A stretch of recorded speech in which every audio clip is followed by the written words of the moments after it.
నిన్న కేంద్ర ప్రభుత్వం మూడోసారి ప్రవేశపెట్టిన బడ్జెట్ అనేది తెలంగాణ రాష్ట్రానికి పూర్తి స్థాయిలో అన్యాయం జరిగిందని, ఆ బడ్జెట్ విషయంలో ఎక్కడా కూడా తెలంగాణ మాటే వినబడలేదని చెప్పి ఇటు కాంగ్రెస్ గాని ఈవెన్ ఇక్కడ ఉన్నటువంటి డిఫరెంట్ పార్టీస్ తీవ్ర నిరసన వ్యక్తం చేస్తూ ఉన్నారు.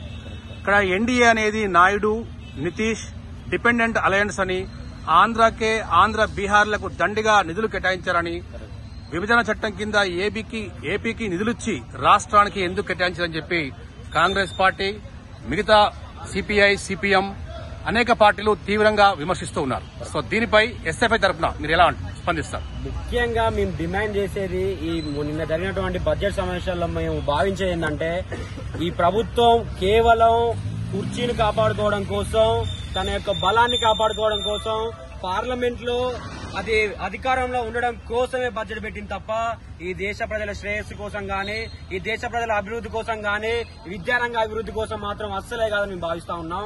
వాళ్లకు డిపెండెంట్ అయినటువంటి చంద్రబాబు నాయుడు, అటు నితీష్ ప్రభుత్వాలకు మాత్రమే అధిక నిధులు కేటాయిస్తూ భారతదేశంలో భాగమైనటువంటి వివిధ రాష్ట్రాలను, వివిధ రంగాలను మొత్తంగా కూకటి వేళ్లతో పెకిలించినట్టుగా జీరో బడ్జెట్లు కేటాయిస్తూ, అసలు నిధులే కేటాయించకుండా అప్పుల పాలు చేసినటువంటి బడ్జెట్ ని మేము తిరస్కరిస్తా ఉన్నాం.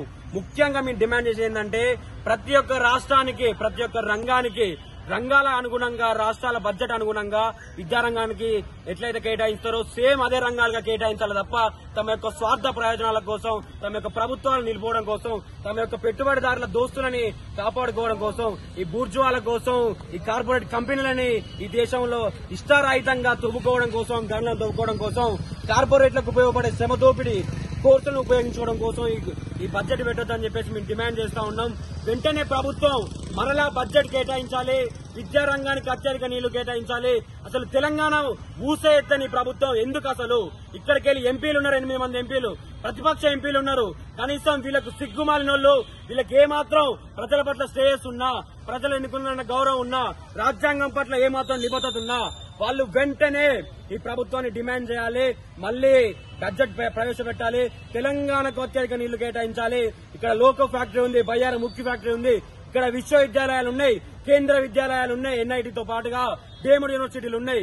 ఇవన్నిటికి కూడా యూజీసీ నిధులు అధికంగా కేటాయించాలి. తెలంగాణ అస్తిత్వంగా భావించే వరంగల్కు ఏ యూనివర్సిటీకి, ఏ బిల్డింగ్ కట్టడానికి గానీ, ఏ హాస్టల్కు గానీ, ఏ ఫెలోషిప్ గానీ, ఏ రీసెర్చ్ ఫెలోకి గానీ ఏమాత్రం అధిక నిధులు కేటాయించలేదు. ఈ నిధులు కేవలం మనుషులు కొనుక్కోవడానికి కూడా సరిపోవు. ఇప్పుడున్నటువంటి బిల్డింగులు కూలిపోయినా, ఇప్పుడున్నటువంటి ఏవి కూలిపోయినా గానీ అట్లనే నేలమట్టం అయితే తప్ప ఈ నిధులతో ఏది కాదు. ఇవి నీరు గార్చే నిధులు. ఇవి కేవలం పేపర్ మీద నెంబర్లు కనబడతా ఉన్నాయి. ప్రపంచ బ్యాంకుకు దాసోహం అయిపోయినటువంటి ప్రభుత్వం కేవలం కార్పొరేట్లకు ఈ విద్యారంగాన్ని, ఈ తెలంగాణ ఉన్నటువంటి నిధులను పూర్తిగా అప్పచెప్పే ప్రయత్నం చేస్తా ఉంది.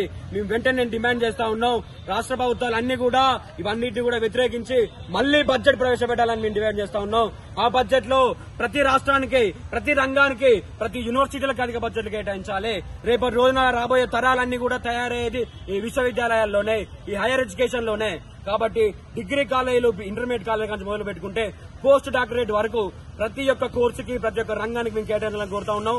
అలాగే ముఖ్యమైనది ఏంటంటే, కేవలం తమ యొక్క ప్రభుత్వాలను నిలుపుకోవడానికో, లేకుంటే వాళ్ళ యొక్క స్వార్థ ప్రయోజనాలకో, లేకుంటే కార్పొరేట్ కంపెనీలకు కొమ్ము కాస్తూ ఈ బడ్జెట్లు ప్రవేశపెట్టొద్దు.